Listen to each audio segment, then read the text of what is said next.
Senador, nos conte o histórico dessa ação, da sua iniciativa, desde esse voto separado até a votação de ontem. Edinho, tentarei ser sintético. Nós nos debruçamos na Comissão de Constituição e Justiça e, posteriormente, depois de termos o nosso voto em separado acolhido pela maioria do colegiado, foram 15 votos ao nosso favor, entendendo a pertinência daquilo que nós expunhamos, e 9 votos contrários.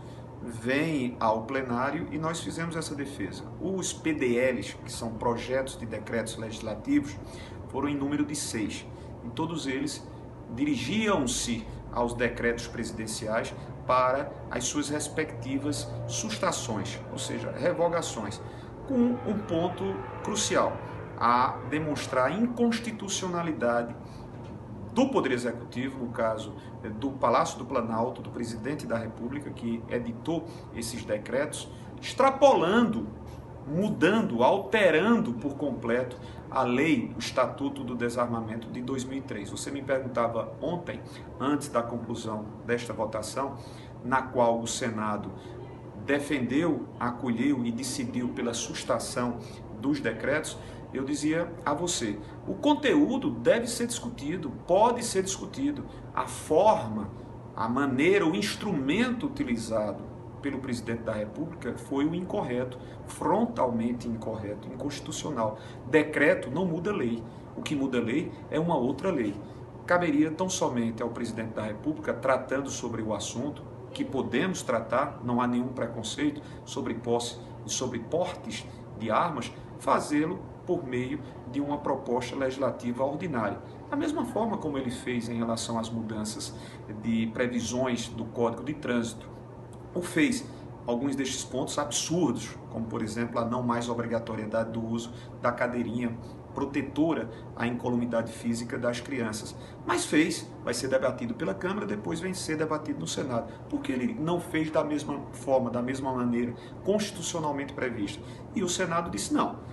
Quer debater? Vamos debater, mas por intermédio de um instrumento correto, legalmente previsto. O senhor concorda com a necessidade urgente da reforma e mais, com o que está se desenhando com relação a essa flexibilização do texto que veio do governo? Olha, Edinho, eu penso, ponto 1, que necessariamente nós temos que corrigir distorções que a legislação previdenciária nos dias atuais apresenta. Então vamos ser razoáveis, não dá simplesmente para você desconhecer que há uma necessidade de fazer algumas correções. Ponto 2, não poderia ser na medida do desejável pelo ministro Paulo Guedes, pelo presidente Jair Bolsonaro, ofendendo agricultores, prejudicando a idosos, a deficientes, prejudicando com a proposta de sistema de capitalização aqueles que menos têm. Aí a gente não começaria nem a conversar. O relatório apresentado, que está sendo debatido na comissão especial, feito pelo deputado Samuel Moreira, mostra essa abertura. Ele retirou a questão que envolve os agricultores, retirou o BPC, retirou no sentido de manter como hoje ele se encontra. Não pôs o sistema de capitalização e também não vai desconstitucionalizar os itens previstos em Constituição tratando sobre Previdência. Já é um primeiro passo. Ou seja, não piora. Não. Então a gente tem condição de debater com a calma, com o equilíbrio, sem fazer, por força das nossas posições político-partidárias, de oposicionistas, como somos, e você bem o sabe, nós não podemos desconhecer as necessidades de correções, sem que essas correções sejam cobradas e exigidas de quem menos possa arcá-las. Então, essa ponderação, esse equilíbrio, vai ser a linha que nós adotaremos. O governador João Azevedo procurou a bancada que está alinhada com os governadores nesse sentido, para poder fazer um esforço conjunto e aprovar, votar pela reforma da Previdência, já com esses itens modificados? Eu falei com o governador rapidamente, ele inclusive dizia: Veneziano, vamos ver se a gente consegue reunir ao diretório do PSB, aos 3 governadores do PSB, aos 3 senadores e aos 32, se eu não estiver enganado, deputados federais, para que a gente possa conciliar um posicionamento.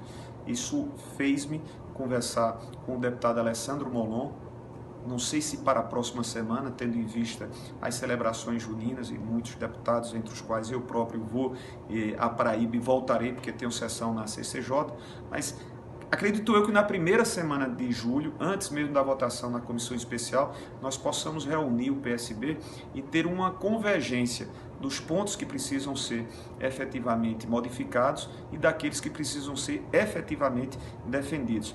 Os governadores do PSB subscreveram essas propostas de exclusão dos 4 primeiros itens que o deputado Samuel Moreira assim anuiu.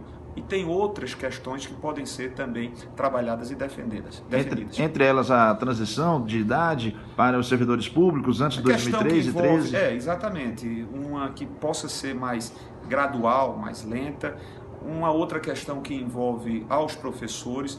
Nós não queremos desconhecer a necessidade de uma correção, de retificações, mas sempre com o cuidado de não mais exigir, de não mais impor a quem menos condições tem de suportar com novos sacrifícios. Então, existem outros pontos que serão abordados por nós. Poderia-se dizer que o senador Veneziano Vital pensa na flexibilização, na possibilidade do posse de armas em algumas situações e, em caráter de exceção, o porte de armas para algumas situações específicas. Podemos. Te falei tanto na CCJ como falei no plenário. Eu não tenho dificuldades, mostrando-se comprovadamente que algumas categorias, algumas atividades, algumas pessoas que demonstrem a efetiva necessidade de ter o seu porte de arma ou ter a sua posse, não há dúvidas de que nós possamos discutir.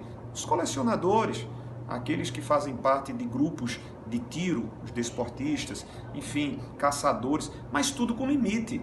Edinho, você imaginar que cada uma destas pessoas, de acordo com o decreto, pode ter em mãos 4 ou mais, porque esse número é limitado, e para cada arma 5.000 munições, se você multiplicar 4 vezes 5, são 20.000 munições que o decreto prevê ou propunha de você, como cidadão, ter acesso. Você já imaginou isso? Nós iríamos estar estabelecendo no país um verdadeiro bang-bang, uma carnificina. Briga, entrevero, discussão de bar seria resolvido não no verbo, mas seria resolvido no tiro.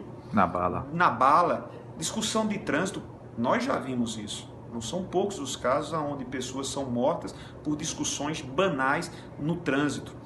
Discussão clubística, de religião, feminicídios, que hoje tem aumentado consideravelmente, a posse dentro de qualquer residência ou o porte dentro de qualquer residência geraria nas discussões domésticas o uso desmedido, violento que nós vemos sofrerem as mulheres. Suicídios nos Estados Unidos, recentemente, há menos de 3 meses, houve um levantamento mostrando o acréscimo, uma curva ascendente nos casos de suicídios, porque lá nos Estados Unidos o mercado é livre para se comprar todo e qualquer armamento. Então lá o número de suicídios aumentou significativamente. Então vamos fazer uma política séria, responsável, ponderada, vamos tratar caso a caso, vamos estabelecer os limites, um regramento e não a licenciosidade que o presidente da República está propondo populisticamente, única e exclusivamente para atender um segmento, um nicho e estabelecer com ele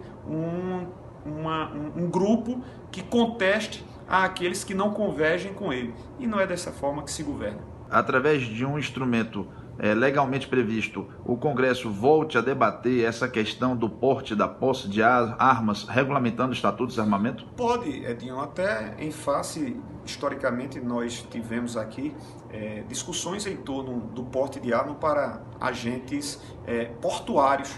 Foi aprovado, foi discutido para as guardas municipais, através de propostas legislativas corretas, pertinentes, previstas constitucionalmente.